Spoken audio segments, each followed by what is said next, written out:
ರಾಜ್ಯದಲ್ಲಿ ಗಂಡನನ್ನು ಬಿಟ್ಟು ಬೇರೊಬ್ಬನ ಜೊತೆಗೆ ಓಡಿ ಹೋಗಿರುವ ಪ್ರಕರಣಗಳು ದಿನದಿಂದ ದಿನಕ್ಕೆ ಜಾಸ್ತಿ ಆಗ್ತಾ ಇದೆ. ಪ್ರೀತಿಸಿ ಮನೆಯವರ ಒಪ್ಪಿಗೆ ಪಡೆದು ದಾಂಪತ್ಯ ಜೀವನಕ್ಕೆ ಕಾಲಿಟ್ಟಿದ್ದ ಜಿಮ್ ಟ್ರೈನರ್ ಒಬ್ಬರಿಗೆ ಸ್ವಂತ ಸ್ನೇಹಿತನೇ ಕನ್ನ ಹಾಕಿರುವ ಘಟನೆ ಬೆಳಕಿಗೆ ಬಂದಿದೆ.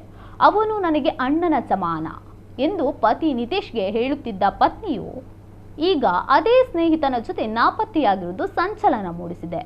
ಜಿಮ್ ಟ್ರೈನರ್ ನಿತೇಶ್ ಮತ್ತು ನವೀನ್ ಖಾಸಗಿ ಕಂಪನಿಯೊಂದರಲ್ಲಿ ಕೆಲಸ ಮಾಡುವಾಗ ಸ್ನೇಹಿತರಾಗಿದ್ದರು. ನಿತೇಶ್ ಯುವತಿಯೊಬ್ಬರನ್ನು ಪ್ರೀತಿಸಿ ಮದುವೆಯಾದ ಬಳಿಕ ಸ್ನೇಹಿತ ನವೀನ್ ಅವರ ಮನೆಯಲ್ಲೇ ಬಾಡಿಗೆಗೆ ವಾಸವಿದ್ದರು. ಈ ವೇಳೆ ನವೀನ್ ತನ್ನ ಪತ್ನಿ ಮೇಲೆ ಕಣ್ಣು ಹಾಕಿರುವುದು ನಿತೇಶ್ ಗಮನಕ್ಕೆ ಬಂದಿತ್ತು. ನವೀನ್ನ ನಂಬರ್ ಅನ್ನು ಹುಡುಗಿಯ ಹೆಸರಿನಲ್ಲಿ ಸೇವ್ ಮಾಡಿಕೊಂಡು ಪತ್ನಿ ಚಾಟಿಂಗ್ ಮಾಡುತ್ತಿದ್ದಳು. ಈ ಬಗ್ಗೆ ಹಲವು ಬಾರಿ ಬುದ್ಧಿಮಾತು ಹೇಳಿದ್ದ ನಿತೇಶ್ ನಂತರ ಬೇರೊಂದು ಮನೆಗೆ ಶಿಫ್ಟ್ ಆಗಿದ್ದರು.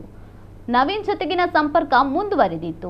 3 ದಿನಗಳ ಹಿಂದೆ ಹೊಟ್ಟೆ ನೋವು ಎಂದು ಕೆಲಸಕ್ಕೆ ರಜೆ ಹಾಕಿದ್ದ ಪತ್ನಿ ಬ್ಯಾಗ್ ಪ್ಯಾಕ್ ಮಾಡಿಕೊಂಡು ಪ್ರಿಯಕರ ನವೀನ್ ಜೊತೆ ಎಸ್ಕೇಪ್ ಆಗಿದ್ದಾಳೆ.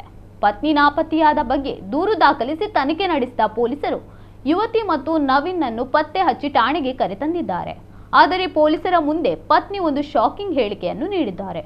ನಾನು ಯಾವುದೇ ಕಾರಣಕ್ಕೂ ಗಂಡನ ಜೊತೆ ಹೋಗಲ್ಲ, ಬದಲಾಗಿ ಪಿಜಿ ಹೋಗುತ್ತೇನೆ ಎಂದು ಯುವತಿ ಹಠ ಹಿಡಿದಿದ್ದಾಳೆ. ಇದರಿಂದ ಕಂಗೆಟ್ಟಿರುವ ನಿತೇಶ್ ನನಗೆ ಮೋಸವಾಗಿದೆ, ನ್ಯಾಯ ಕೊಡಿಸಿ ಎಂದು ಪೊಲೀಸರ ಮುಂದೆ ಅಳಲು ತೋಡಿಕೊಂಡಿದ್ದಾರೆ. ಬೆಂಗಳೂರು, ಮಂಡ್ಯದಲ್ಲಿ ಇದು ಬೆಳಗ್ಗೆಯಿಂದ 2 ಪ್ರಕರಣಗಳು ಪತ್ತೆಯಾಗಿದ್ದು, ಇದೀಗ ಮತ್ತೊಂದು ಪ್ರಕರಣ ಬೆಂಗಳೂರಿನಲ್ಲಿ ಬೆಳಕಿಗೆ ಬಂದಿದೆ.